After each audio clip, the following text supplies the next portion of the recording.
Your self-sabotage needs to stop if you want a different life. And before I start this video, and I want to talk more about self-sabotage, I want to give you my example of how I realized I was self-sabotaging and how it truly affected my life and the things that I wanted in life. Last year, I got presented with the opportunity to do a TEDx talk.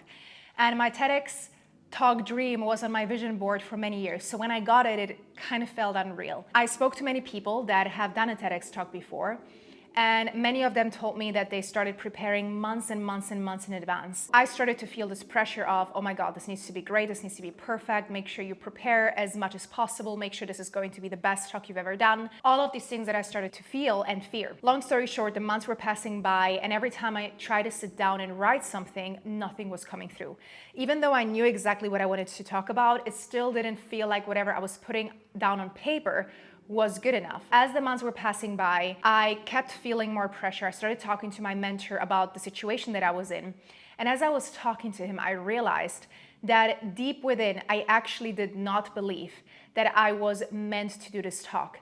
I didn't believe I was good enough. I didn't believe that I could do it. I believed that others were better than me, that no one's gonna wanna listen to this anyways, that I was not gonna be good enough. All of these things were coming up and I was like, oh my God. So I was actually postponing working on that because of the belief that I was having, because of the belief that obviously this wasn't true. It was sitting so deep down in my subconscious that I didn't realize that this was the reason I was actually self-sabotaging. I have other examples as well, but why I'm sharing the story with you is because I want you to start noticing, where am I doing this? Where am I self-sabotaging myself? Where am I not showing up fully? And where am I not going all in? Where am I comparing? Where am I postponing? Where am I not truly living my life because of my self-sabotage? Because the thing is, you got to understand that you're doing it in the first place, right? So if I wouldn't have had the opportunity to speak to my mentor about what was going on, I don't think I would have recognized what actually was going on. And by me not recognizing what actually was going on, who knows how the talk would have gone. Now,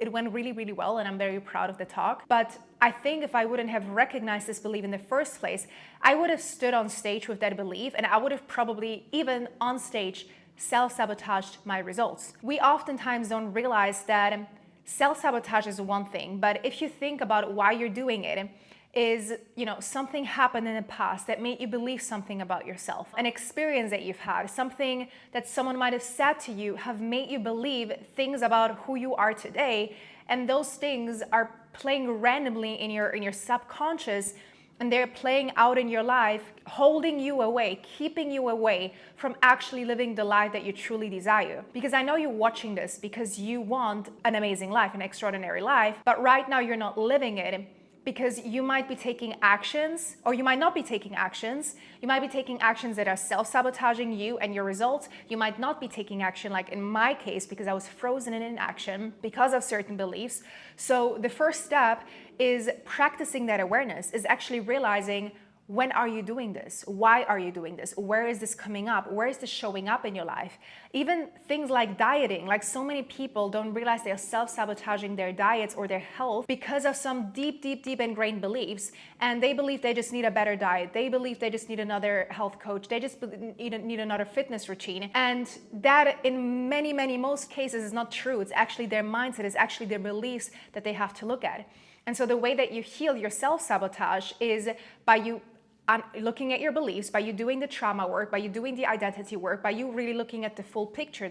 These are all of the things that I do with my clients as well, because you can't really look at it just from one perspective. There's so many ways to look at why you're doing a certain thing, or why you're showing up, or why you're believing certain things about yourself. But if you don't do this, you will end up not living your most authentic life, because you will be controlled by programs in your mind that are outdated. They no longer belong to this new version of yourself that you want to be.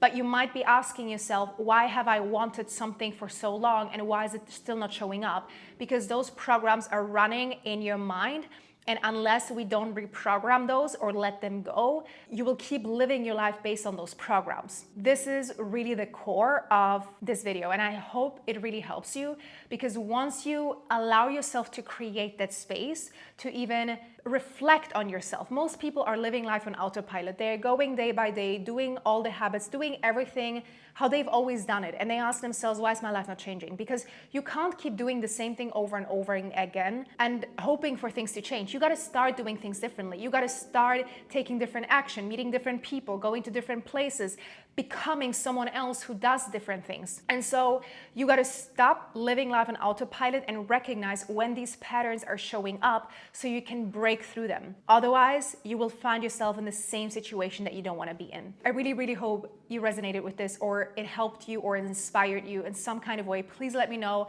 down below, or by subscribing to the channel, or by giving this video a like. It would really mean a lot to me. Sending you so much love, and until the next time, bye-bye.